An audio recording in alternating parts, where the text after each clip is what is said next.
సంజయ్ గారు good morning. So Koteswararao గారు first మీతో స్టార్ట్ చేస్తాము.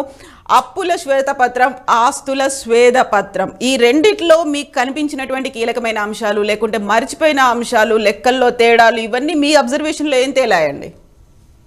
ఇప్పుడు ఎవరి లెక్కలు వాళ్ళు చూపించారు. అంకెల్ తోటి ఎలా అయినా ఆడుకోవచ్చు. ఇది ఇవాళ కొత్తగా రేవంత్ రెడ్డి గారు లేకపోతే కేటీఆర్ కనుగొన్నటువంటి కొత్త క్రీడ కాదు. గతంలోనే అనేక మంది అంకెల్తో ఆడుకొని ఏ విధమైనటువంటి భాష ఎట్లా చెప్పుకోవాలో చెప్పారు. అందుకని ఇప్పుడు రాష్ట్ర ప్రభుత్వం, మన కేటీఆర్ వాదిస్తున్నది ఏమిటంటే కేవలం రాష్ట్ర ప్రభుత్వం చేసినటువంటి అప్పులను మాత్రమే అప్పులుగా పరిగణించాలి అని చెప్తున్నారు శ్వేతపత్రంలో. అది 3,17,000 కోట్లు అని. సరే, శ్వేతపత్రంలో ఆ సంఖ్య ఎక్కువగా ఉన్నది, ఈ సంవత్సరానికి కూడా కలుపుకొని అనేటువంటి ఒక అంశం. ఇప్పుడు కేంద్ర ప్రభుత్వం ఏం చేసింది అనేటువంటి విషయం కేటీఆర్ గారికి తెలీదా? తెలుసు. ఎట్లా ఏం చేసింది అంటే ప్రభుత్వ రుణంతో పాటు ప్రభుత్వం హామీగా ఇచ్చినటువంటి రుణాలు, ఇతర రుణాలను కూడా FRBM యాక్ట్ పరిమితి ఏదైతే ఉన్నదో దానికి సంబంధించినటువంటి మొత్తంగా కలిపి లెక్క వేయాలి. ఆ లెక్క వేసినప్పుడు రాష్ట్ర ప్రభుత్వం తీసుకోగలిగినటువంటి రుణ పరిమితి అర్హతను కుదించింది. దాదాపు 52,000-53,000 కోట్ల రూపాయలు అప్పు తీసుకోవడానికి అవకాశం ఉంటే మీకు అంత అప్పు లేదు, గతంలోనే మీరు అదనంగా అప్పులు చేశారు కనుక అది 38,000 కోట్లకు ఎంతకో కుదిస్తూ కేంద్ర ప్రభుత్వము RBI ఆదేశాలు జారీ చేశాయి. ఆ వాస్తవాన్ని బయట పెట్టాలి కదా. కేటీఆర్కి నిజంగా చిత్తశుద్ధి ఉంటే ఆ వాస్తవాన్ని బయట పెట్టాలి. మరి అట్లా ఎందుకు కేంద్ర ప్రభుత్వం చేసింది? ఒకవేళ కేంద్ర ప్రభుత్వం ఆ విధంగా చేస్తే మరి కేంద్ర ప్రభుత్వం మీద చట్టపరమైనటువంటి చర్యలకి ఎందుకని బీఆర్ఎస్ ప్రభుత్వం దిగలేదు అనేటువంటి ప్రశ్న వస్తుంది.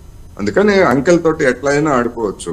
ఇంకొకటి ప్రధానమైనటువంటి ఏంటంటే 50 లక్షల కోట్ల పైన మేము ఆస్తుల్ని సృష్టించామని చెప్పారు. పెట్టుబడి పెట్టిందంట, ఆస్తుల సృష్టి ఎంత అంటే ఒకరు 13 మొత్తం బడ్జెట్ పెట్టినా గానీ 50 లక్షల కోట్లు లేదు. ఏది 10 సంవత్సరాల బడ్జెట్ పెట్టినా గానీ మరి 50 లక్షల కోట్ల ఆస్తి ఎట్లా వస్తుంది? అదేమన్నా మంత్రదండమా లేకపోతే ఇంకోట? అందుకని ఇవన్నీ కూడా ఆస్తి అంటే ఏమిటి అనేటువంటి ప్రశ్న. ఎప్పుడు ఆస్తి, ఎప్పుడు సృష్టించినటువంటి ఆస్తి, దాని వాల్యూలు, ఇవన్నీ కూడా చూసినప్పుడు ఏంటంటే ఒక అంకెల గారడీ లేకపోతే జనానికి ఒక మైండ్ గేమ్ ఆడుతున్నటువంటి తప్ప మరొకటి కాదు. అందువలన బీఆర్ఎస్ పాలకులకి అంటే మాజీ పాలకులకి చిత్తశుద్ధి కనుక ఉండేట్లయితే ఇలాంటి అంకెల గారడీలతోటి జనాన్ని గతంలో మభ్యపెట్టారు, ఇప్పుడు మరొక రూపంలో మభ్యపెడుతున్నారు అనేది ఈ సందర్భంగా నేను చెప్పదలుచుకున్నాను. సో సంజయ్ రెడ్డి గారు, బీఆర్ఎస్ ప్రభుత్వం గతంలో 6 లక్షల కోట్లకు పైగా అప్పులు చేసింది అనేది శ్వేతపత్రంలో కాంగ్రెస్ పార్టీ చెప్తోంది. బట్ కేటీఆర్ మాత్రం ఒక మాట క్లియర్గా చెప్తున్నారు, మేం చేసిన అప్పులు 3.17 లక్షల కోట్లు మాత్రమే అనేది కేటీఆర్ చెప్పిన మాట. ఎందుకని ఆల్మోస్ట్ ఒక డబుల్ ఎక్కువ చేసి మీరు చెప్పారు? ఇప్పుడు ఒకటమ్మా, డబల్ చేసి చెప్పడానికి అంటే ఇదేమన్నా సొంత వాళ్ళ పర్సనల్ గా చెప్తున్నారా? ఇప్పుడు అధికారులు ఇచ్చిన నివేదిక ప్రకారమే కదా రేవంత్ రెడ్డి గారు చెప్పారు, సీఎం గారు చెప్పారు. వాళ్ళకి ఆ మాత్రం కూడా లేకపోతే ఎట్లమ్మా? ఇప్పుడు గతంలో కూడా విద్యుత్ దాంట్లో ఇలాంటి బకాయిలు లేవు, విద్యుత్ లేదని చెప్పింది. మరి 85,000 కోట్లు ఎక్కడి నుంచి వచ్చినాయమ్మా మరి బకాయిలు? మరి అవి ఎందుకు చూపించలేదమ్మా?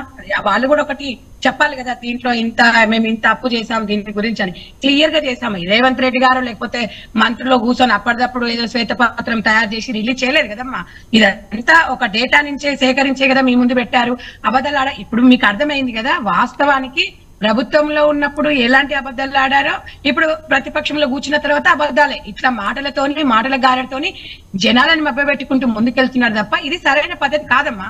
ఏంటంటే ఒకవేళ చేస్తే మేము చేసాం దీనికోసం మేము చేసాము, మేము కూడా వాడుకోలేదు అనేది ప్రజలకి జవాబుదారీగా ఉండాలి తప్ప మీరు ఇష్టానుసారంగా మేము ఇంతనే చేసినాం మేము అంత చేయలేదంటే మీకు గతంలో 5 లక్షల కోట్లు అంటే ఇప్పుడు 6 లక్షల చిల్లర దాటింది అంటే అది మనం ఇది ఒక్కటే అర్థం చేసుకోలేదు తెలంగాణ ప్రజలు. ఇలా శ్వేతపత్రం ఒక్కటే విడుదల చేసి సంక్షేమ పథకాలను పక్కన పడేస్తున్నాం అనేది లేదు. శ్వేతపత్రం విడుదల చేస్తుంటాం, ఎవరు చేయాల్సిన పనులు వాళ్ళు చేస్తున్నారు. మీరు ఒక్కటే సంక్షేమ పథకాలను ఎప్పుడు కూడా కాంగ్రెస్ పార్టీ మర్చిపోదు, ప్రజలకు ఇచ్చిన హామీలు నెరవేరుస్తుంది.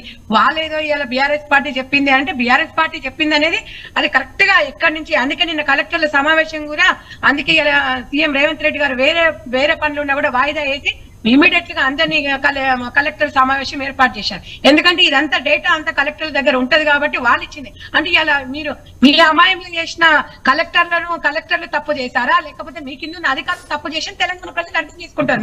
మరి మనం అనమే అదాల్సి వస్తుంది. అంటే మేమేదో ఊరికే, అంటే ఇప్పుడు ఏమైనా ఎలక్షన్లు ఉన్నాయమ్మా? ఎలక్షన్ లేవు కదా. మేమేదో ఊరికే గారడి చేయడానికి అధికారంలోకి వచ్చినాము.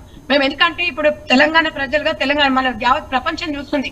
ఈ రోజు ఒక అధికారంలోకి వచ్చిన తర్వాత మన పాలన ఎలా ఉంటుంది అన్న దృక్పథంతో ముందుకెళ్తున్నప్పుడు అబద్ధాలు ఆడాల్సిన అవసరం ఎవరికి లేదు. ఇక్కడ చేసింది ఒప్పుకోవాలి, మేము దేనికి చేసినాం అనేది చెప్పాలి. మీరు ఇంతకు ముందు ఏ రకంగా ఉన్నారో మళ్ళీ కూడా అదే రకంగా ప్రతిపక్షంలో కూర్చొని కూడా అదే మాట్లాడుతున్నారంటే తెలంగాణ ప్రజలు మళ్ళీ కళ్ళు కాల్చి వాత పెడతారు. మేము ఒక్కటైతే చెప్తున్నాం, సంక్షేమ పథకాల విషయంలోనే కానీ దేని విషయంలోనే కానీ మేము ఎట్లా దాన్ని ఏ రకంగా ఇంప్లిమెంట్ చేయాలనే విషయంలో కూడా చాలా చిత్తచిత్తోని ప్రతి మంత్రి కూడా సమీక్ష సమావేశాలు దగ్గరుండి చేస్తా ఉన్నారు. ఓ దిక్కు సమీక్ష సమావేశాలు జరుపుతూ ఈ గతంలో చేసిన తప్పులు ఎట్లుందో ఆ తప్పులు మేము కూడా చేయకూడదు.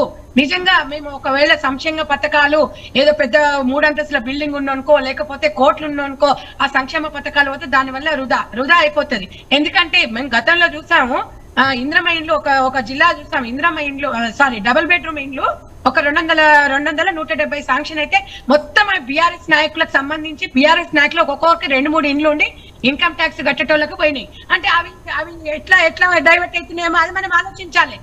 అందుకనే అలాంటివి డైవర్ట్ కాకూడదు. నిజంగా నిరుపేదలకు, నిజంగా బలహీనమైన వర్గాల వరకు ఆ సంక్షేమ పథకాలు అందాలంటే ఈ లెక్కలు అనేది కంపల్సరీ మనకు బయటికి రావాలి. మేము ఏదో రాగానే మేము వాళ్ళ మీద మేము పెత్తనం చెలాయిస్తున్నామని కాదు. వాళ్ళు చేసిన తప్పేంది, వాళ్ళు ఎందుకు చేసిరు, ఆ తప్పు మేము కూడా చేయకూడదు అనేది కలెక్టర్లకు కానీ కింద గవర్నమెంట్ ఎంప్లాయీస్ కానీ వాళ్ళందరూ కానీ సిబ్బంది కూడా మేము చెప్పాల్సిన బాధ్యత మా మీద కాంగ్రెస్ పార్టీ మీద ఉంది కాబట్టి మేము చేస్తున్నాం.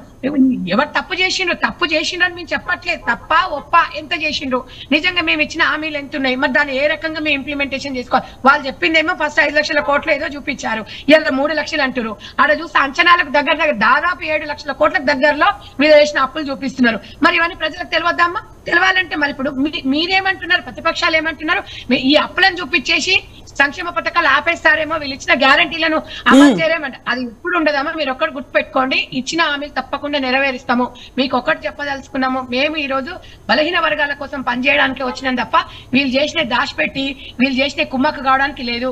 రేవంత్ రెడ్డి గారు ఆయన ఒక బలహీన వర్గాల నుంచే వచ్చిండు కాబట్టి వాళ్ళ సంక్షేమ పథకాలు ఏంది, వాళ్ళ గురించి ఏంది, వాళ్ళ స్థితిగతులు ఏంది తప్పకుండా ఆయనకు 100% ఆయనకు బాగా క్లారిటీగా తెలుసు. ఇవాళ ఉన్న మంత్రులు కూడా ఏ విషయంలో కానీ గత అనుభవం ఉంది వాళ్ళకు, అనుభవానికి అనుకూలంగానే వాళ్ళు ముందుకెళ్తారు తప్ప ఎవరికి తొత్తు పలకడానికి, ప్రజల కోసం పనిచేయడానికి ముందుకున్నాము, మేము చేస్తాము. మీరు ఎంతసేపటికి కాంగ్రెస్ పార్టీ వచ్చి 15 రోజులు అధికారంలోకి వచ్చి కాలేదు, మీరు మా మీద దాడి చేయడం అనేది ఎంతవరకమ్మా? మీ సలహాలు సూచనలు వాళ్ళు ఇవ్వాలి కదా, మనకు ఇవ్వాలి, టైం ఇవ్వాలి. మీరు ఏం చేసిండు అనేది ప్రజలు మీకెందుకు బాధ? మీరు చేసింది ఏంది, మీకోసం చేయలేదు అంటున్నారు కదా, మేమేం వాడుకోలేదు, మేమేం దొంగ పనులు చేయలేదు అని చెప్తున్నారు కదా. దొంగ ఏంది లంగేంది ఇప్పుడు అన్ని బయటకు వస్తాయి కదా. మీరెందుకు బాధపడుతున్నారు, మీరెందుకు టెన్షన్ పడుతున్నారు? మీకు ప్రజల కోసం చేసినప్పుడు ప్రజలకు అప్పు చేస్తామని చెప్పండి. కానీ మీరు ఏదో మేమేం అనక ముందుకే మీరే భుజాలు తడుకుంటే మేము దానికి ఏం సమాధానం చెప్తాను చెప్పండి అమ్మా. మాకు ప్రజల అధికారం ఎందుకు ఇచ్చారు? నిజంగా మంచి కాంగ్రెస్ పార్టీ వస్తే మంచి పథకాలను అమలు పరుస్తుంది, మంచిగా ప్రజల కోసం ఆలోచిస్తుందని ఒక దాంతో కానీ ఈ కాలయాపన చేసి పాలనని పక్కన పడేయడానికి మేము ముందుకు రాలేదు. ఇలా ఏ పార్టీ అయినా ఎవరైనా కూడా ప్రతిపక్షంలో ఉన్న ప్రతిపక్షం కూడా స్ట్రాంగ్ గా ఉండాలని సీఎం గారు చెప్తా ఉన్నారు. ఎందుకంటే ప్రతిపక్షాలలో స్ట్రాంగ్ గా ఉండాలి, మేము ఏదైనా చేసినా మీరు సరిదిద్దాలని. ఇవాళ కిషన్ రెడ్డి గారు కూడా ఫోన్ చేసి మాట్లాడారు, నిధులు ఎందుకు మాకు ఇవ్వట్లేదు, నిధులు అది ఒకసారి ఆలోచించమని చెప్పారు. గతంలో ఎప్పుడైనా బీఆర్ఎస్ పార్టీ నాయకు సంబంధించి బీజేపీతో సఖత్తుతో కూర్చొని తెలంగాణకి ఇంత రావాలని చెప్పారా? వాళ్ళు ఢిల్లీకి పోయినప్పుడు ఎవరు పోతుండ్రు, ఎందుకు పోతుండ్రు అనే విషయం కూడా బయట పెట్టారు. సొంతంగా పోతే మాకు సంబంధం లేదు. మీరు గవర్నమెంట్ నిధులు వాడుకొని అన్ని బుక్ చేసుకొని మంత్రులను తీసుకొని మీరు ఎంపీలను తీసుకొని మీరు ఢిల్లీకి పోయినప్పుడు అక్కడ ఏం చేస్తున్నారు అనేది ప్రజలకు తెలియద్దమ్మా? ఎందుకు మీరు పెట్టుకున్నారు? అవునా కదా చెప్పండి అమ్మా. ఇలాంటివన్నీ పక్కన పెట్టకుండా ఇలా కిషన్ రెడ్డి గారు కాదు, మేము ఒకటే, కొండ సురేఖ గారు కూడా ఒకటే అసెంబ్లీలో చెప్పారు, మేము కేంద్రంతో కరెక్ట్ గా ఉంటాము, మేము వాళ్ళని బదలాం చేయం, మీరు బదలాం చేసిన మేము చెయ్యము, వాళ్ళ దగ్గరనే రావాల్సిన నిధులు మేము తీసుకొస్తాము తెలంగాణ ప్రజల కోసము. వాళ్ళతో సరే ఎలక్షన్స్ అయిపోయినాయి, అధికారం బీజేపీ ఉంది, ఏ పార్టీ ఉంది, వాళ్ళతో సఖ్యతతో ఉండాలి. ఎందుకంటే కేంద్ర రాష్ట్ర ప్రభుత్వాలు సఖ్యతతో ఉంటేనే పాలన కరెక్ట్ గా నడుస్తుంది.